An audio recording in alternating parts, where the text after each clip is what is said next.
Well, hi everyone. Welcome to my kitchen. Thank you for stopping by.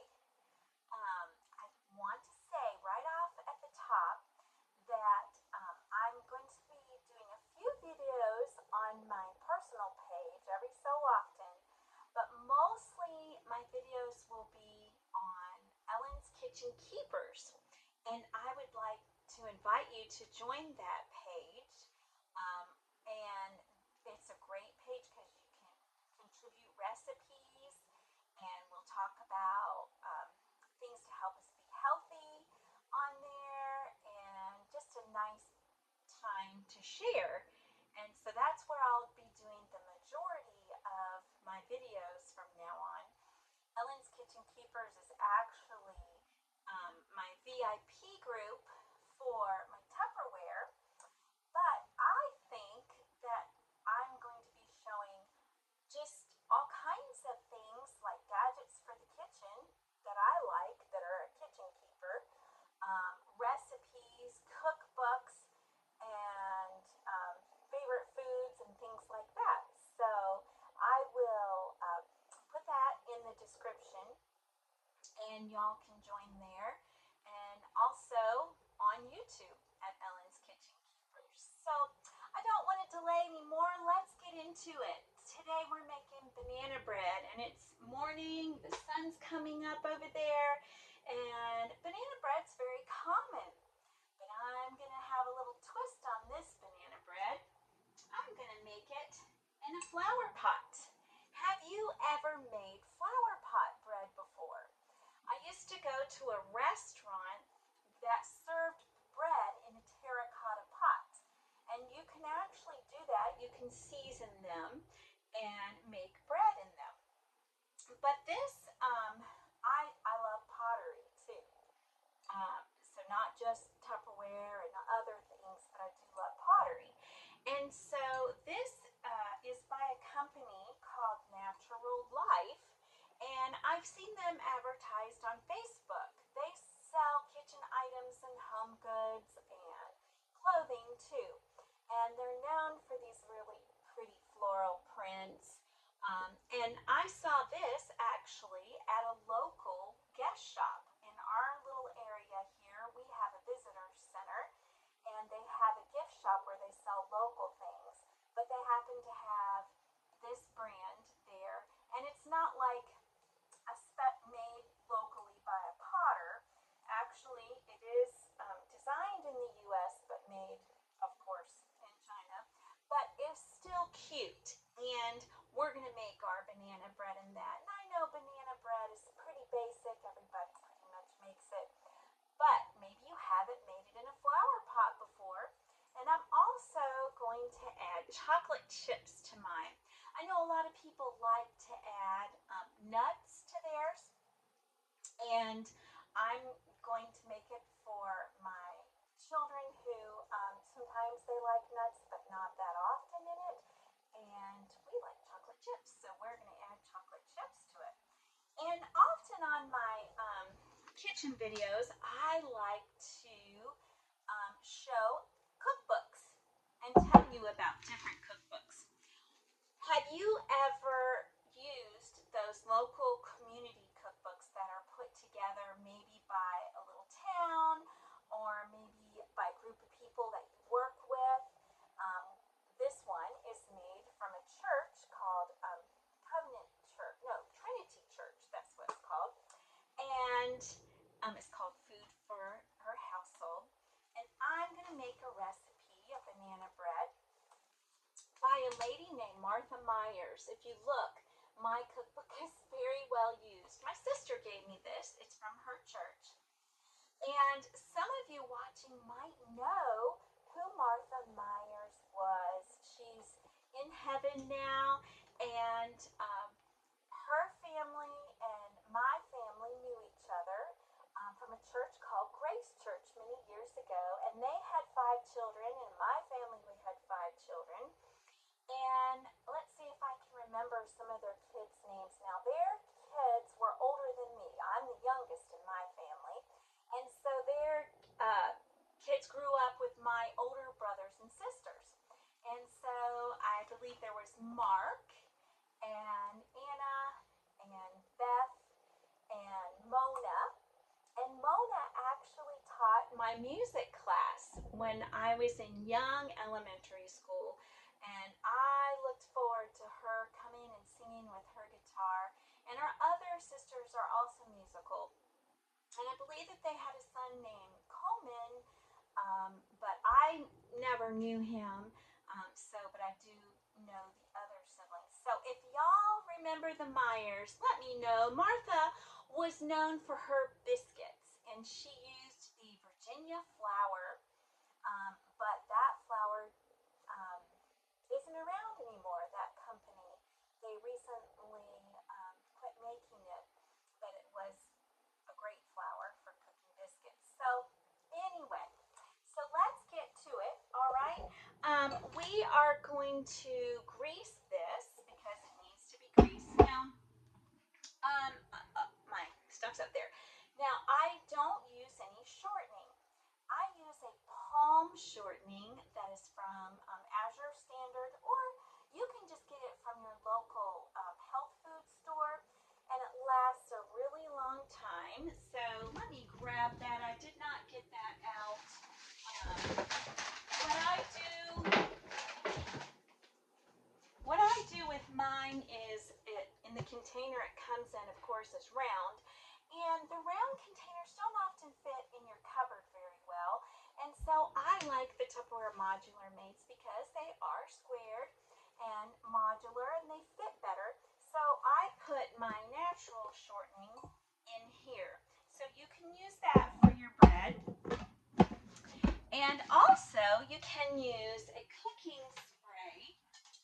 And I use an avocado, but I don't use these often. I keep them on hand for when I have to bake quickly, if I'm in a rush, or if I'm doing huge amounts and I just want to quickly spray my baking sheets, whatever. I will use this.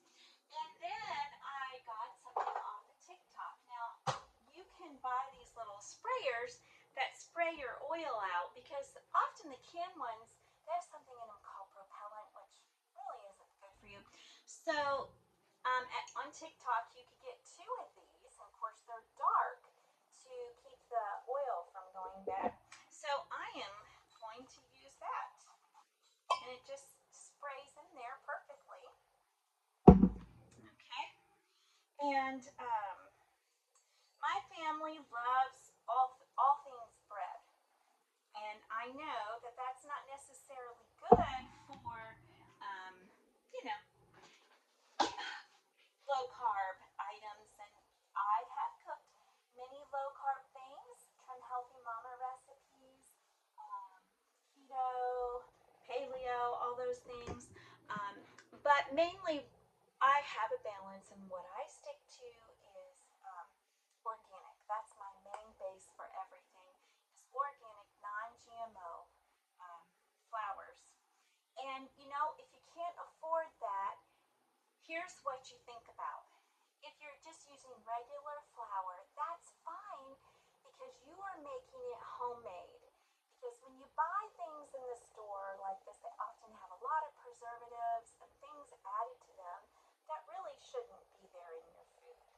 All right, so I wanted to show you, you could use just a regular bowl to mix it all in, and we will, or you could use your mixer. And I have a KitchenAid mixer that we saved money for and bought one. And recently I noticed that the paddle, the paint is starting to chip on it. So I need to get this replaced and I'm not going to use my mixer. I'm actually going to use my Tupperware chopper. And it comes with its own paddle. And what's pretty great is that it is quiet. So if you have children napping, or if you need, maybe you're up late at night, baking something for the next day, you don't have to worry because the mixer, it's not going to wake you up. And it comes with a blade that has a cover, which is good. And then of course it's got the paddle, and it has this non-slip bottom. and everything's dishwasher safe. And this lid, it all comes apart so that you can clean it easily. All right, so we're going to start with beating our eggs.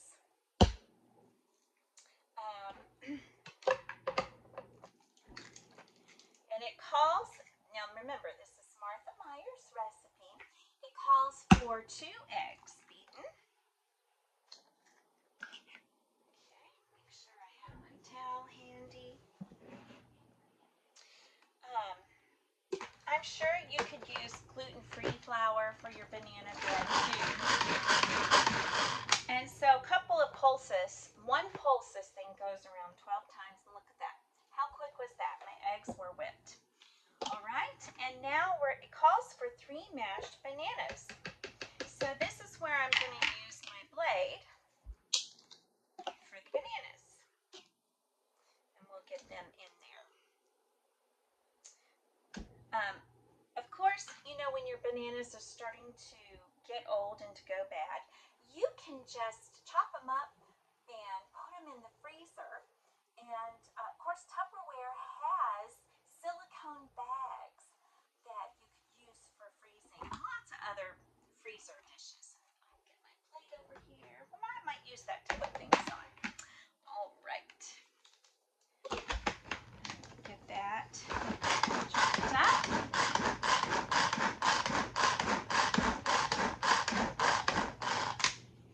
So there's my bananas all chopped up. Now, some banana bread recipes tend to be more gooey and rich with the bananas and less flour. And I found that this one is more cake-like, almost similar to a banana cake with the cream cheese frosting, banana bars. Aren't those delicious? I just love those too. All right, so we're going to put all of our wet ingredients in here. It calls for a ½ cup of oil. You can use any oil that you like, but I prefer avocado oil because it's healthy for you. Okay. And it calls for ½ teaspoon of vanilla. So this Lazy Susan fits in my cupboard, and then all I have to do is just spin it around and look for what I'm going to get. And Tupperware came out with these about a couple of years ago, and they are awesome. You can use them for all kinds of things, hors d'oeuvres, whatever else. But when Tupperware comes out with something, that's when you get it, because you don't know if they'll get it again. And I've got this, all my extracts in this vintage Tupperware sandwich container, which is kind of cool. But I'm going to use this vanilla that my neighbor made for me and gave us for Christmas. And it smells so good. It's made with rum. So it calls for a ½ teaspoon of vanilla. Okay, I'll get that in there. All right. And now let's do our dry ingredients. We'll put this aside for a minute. Put that over there. Now, Tupperware has all kinds of mixing bowls, and this is called the Batsa-Bowl. It's got a handle on it. And check out our website right now, because it's Tupperware's 80th birthday, and the sales are flying every day at noon. They've been putting up some items that are really, really low cost and very affordable for everyone. Great for wedding gifts, even moms to be. There's some great gifts for that too. So maybe even it's going to be summer soon and you want to go camping. Lots of great supplies to take camping, because you don't want to really take things that are breakable. So that's great. So we're going to calls for 2 cups of flour. Now I keep all my flour, of course, in the Tupperware modular make. Believe it or not, this holds 10 pounds of flour. And all of these containers, I've got so many many in one little cupboard. You see this cupboard over here about this size? Of course, this is my tea cupboard. Uh, they all fit in a cupboard that size. Some people don't have huge pantries, and this will keep your food fresh. It'll keep any critters out. We just had some ants coming in this spring, and they would love to get into the sugar, but they can't. They will not find their way in. And these last, there are other containers that, of course, you can buy, but they don't have a guarantee on them like Tupperware does. And the other thing is, they won't last. I've had these for nearly 25 years, and they're still good. They still look like new. Of course, you can replace the lids. You should check the website. They've got pink, yellow, blue, all kinds of colors. All right. So I love my Tupperware modular mates, and not just for storing baked goods or things in your pantry like pastas, but also even for chips and whatever else you want to keep fresh. All right, so we will do 2 cups of flour in our that's full. Now, Tupperware even has measuring cups, all kinds of kitchen prep tools, which I really like. Okay, and it calls for a teaspoon of baking soda. How many of you all have ever brushed your teeth with baking soda? It really does work. It works very well. It's very good for your teeth, and it helps with the acidity in your mouth and good mouth health. All right, so we need a teaspoon of baking soda.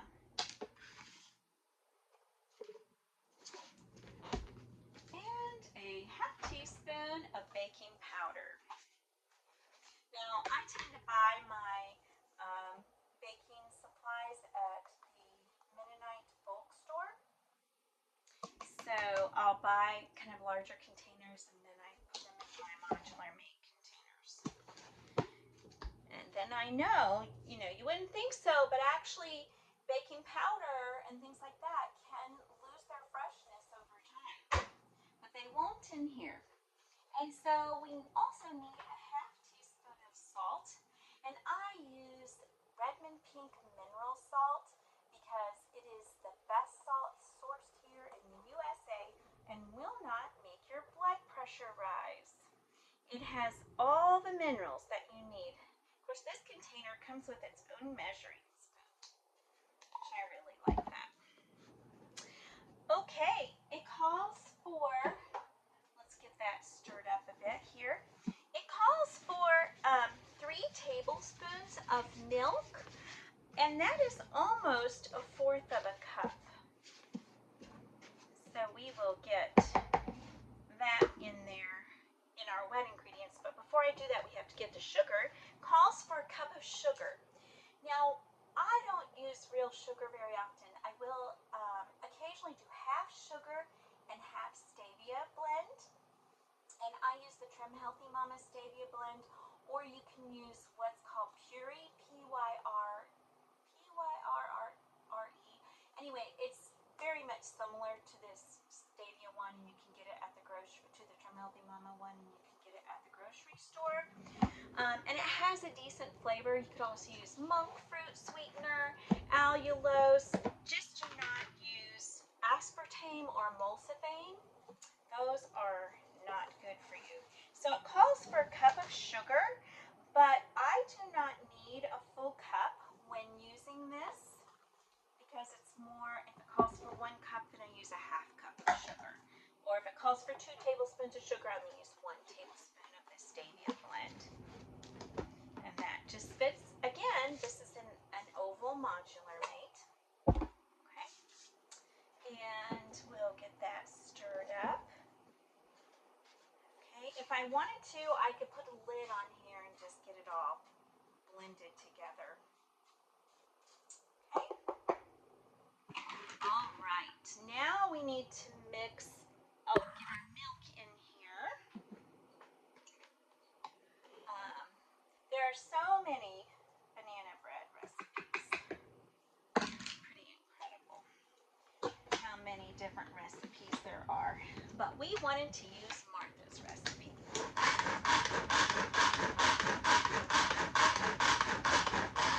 And look at that. All my dried ingredients are blended perfectly. Okay? And if I wanted, I can pour it all in here and stir it, or I can put it in here.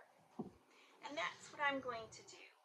I'm going to put it in here and just do a little bit at a time, because this works really well for batters that are thinner or even cake batters, but this bread gets pretty thick. So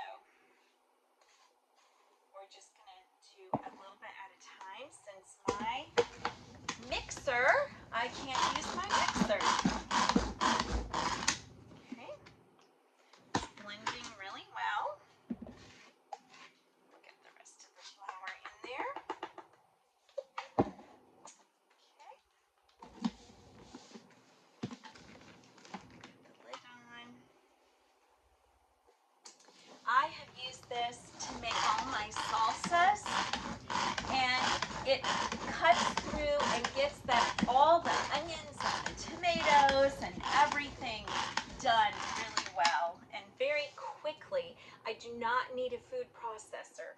So if electricity goes out or anything else, I am prepared because I have my handy food chopper here. And there are different sizes. There are some smaller ones you can use too, which I use constantly when I'm making salads. Let me get the small one for you. Of course, all I have to do is just rinse this off. Let me show you the small one. This is the handy chopper that is small. I use this for garlic. I use it when I chop up herbs. Maybe if I want to add an onion or carrots to my salad. This is something that gets used almost every day in my house. Great even for making baby food. So that is super. All right, so that is it. That is, oh, wait, one more thing. I was going to add chocolate chips, wasn't I? I would have some unhappy kiddos if I did not add my chocolate chips. So let's see, I'm going to do, well, might as well do them all, but I was going to say about half a cup to 3/4 a cup. Of course, that is not in Martha's recipe, but have y'all ever tried chocolate chip banana bread? It's actually quite delicious. Now this banana bread will be great, so when the kids come down this morning to eat, they will all have some, and this will all be gone. Every bit of it. It won't last. So often, a lot of times when I'm making muffins or any kind of quick breads or sweet breads, I will double the recipe because, you know, you go to all that effort and then it's all gone. So you might as well have something there that's going to last longer, so make more than one. And this is going to be so pretty when this comes out, and I will put it in the pictures in the comments of what it will look like. And this spatula is the best spatula I've ever used. And it actually, the red part comes off so that you can use it as a spreader, like for frosting for your cake. So, just pretty good. Do y'all hear my wash machine? So, there it is. And I'm going to put it in the oven, and I will show you in the comments what it looks like. So thank y'all for watching Ellen's Kitchen Keepers. Let me know your favorite banana bread recipe and or any other kind of special quick breads